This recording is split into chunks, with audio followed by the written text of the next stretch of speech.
Sayyidina Umar bin Khattab pernah menyampaikan bahwa ada 9 nama syaitan dan tugasnya. Yang pertama, kata beliau, adalah syaitan yang bernama Zalaitun. Siapa dia? Dia adalah penguasa pasar. Tugasnya untuk membisikkan kepada para pedagang agar supaya melakukan kecurangan-kecurangan di dalam berdagang. Berani mengurangi timbangannya, berani bersumpah palsu, dan lain sebagainya. Lalu yang kedua, namanya syaitan wasin. Sebagaimana ulama juga mengatakan setan tabar, yang mana setan ini adalah penguasa musibah. Maka sering kita melihat banyak kejadian orang-orang yang menjerit-jerit, meronta-ronta ketika mendapatkan musibah. Bahkan tidak jarang seseorang itu bunuh diri ketika merasa dirinya tidak kuat mendapatkan cobaan. Selanjutnya, setan yang ketiga bernama A'wan. Dia adalah setan penguasa para raja, pemerintah, pejabat, wakil rakyat. Dia akan terus membisikkan ke dalam hati para raja, pemerintah, pejabat, wakil rakyat agar supaya tidak amanah di dalam menjalankan tugasnya. Yang seharusnya dia mensejahterakan rakyat, justru mengambil kebijakan-kebijakan yang justru membuat rakyat menderita. Yang keempat, setan itu bernama Hafaf. Adalah setan penguasa minuman yang memabukkan. Maka tugasnya atau perannya, Hafaf terus berbisik di telinga manusia supaya dapat mencicipi minum-minuman yang memabukkan, membuat para peminum menjadi mabuk. Setelah mabuk, apa yang terjadi? Hilanglah kesadaran dan akhirnya dengan mudah melakukan hal-hal maksiat yang lebih besar. Yang kelima, syaitan murrah. Fahuwa sahibul mazamir, merupakan syaitan penguasa seruling. Dalam artian penguasa alat-alat musik.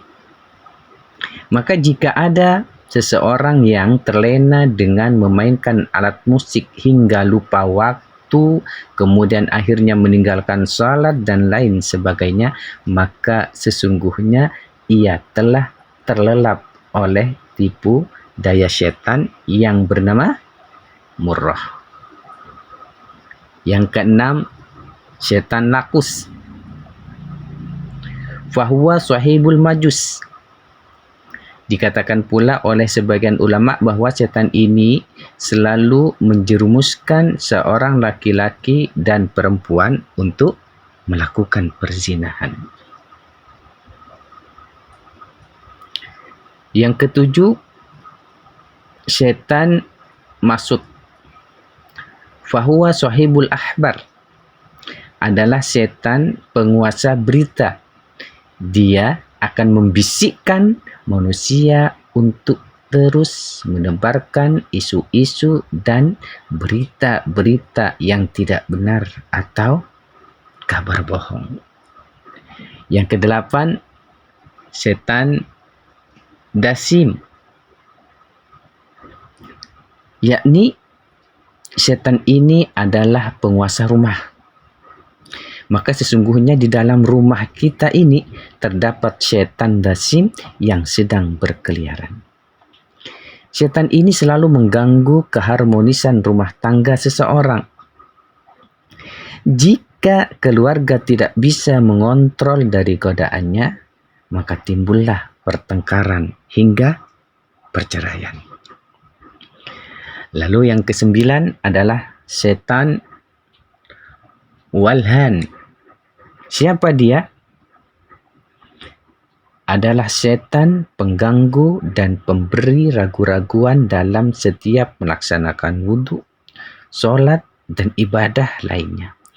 Dia membisikkan keraguan kepada seseorang yang berwudhu, agar terus mengulang-ulang wudhunya, was-was. Dengan sebab mengulang wudhunya, maka akan banyak air yang terbuang dan mubazir.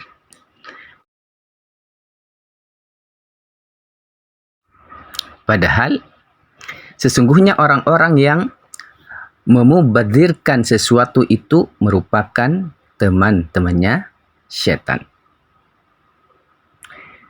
Dan ia juga meragu-ragukan kita dalam sholat. Supaya apa? Supaya salat kita tidak khusyuk. Demikian dengan ibadah-ibadah yang lainnya.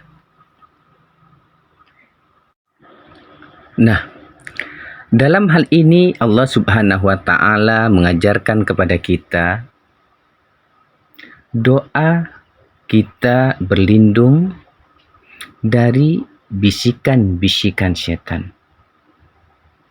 Sebagaimana termaktub di dalam surat Al-Mu'min ayat 97 hingga 98.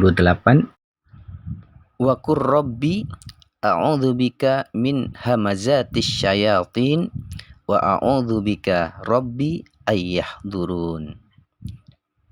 Katakanlah, ya Tuhanku, aku berlindung kepadamu dari bisikan-bisikan syaitan, dan aku berlindung pula kepadamu, ya Tuhanku, agar mereka tidak mendekati aku.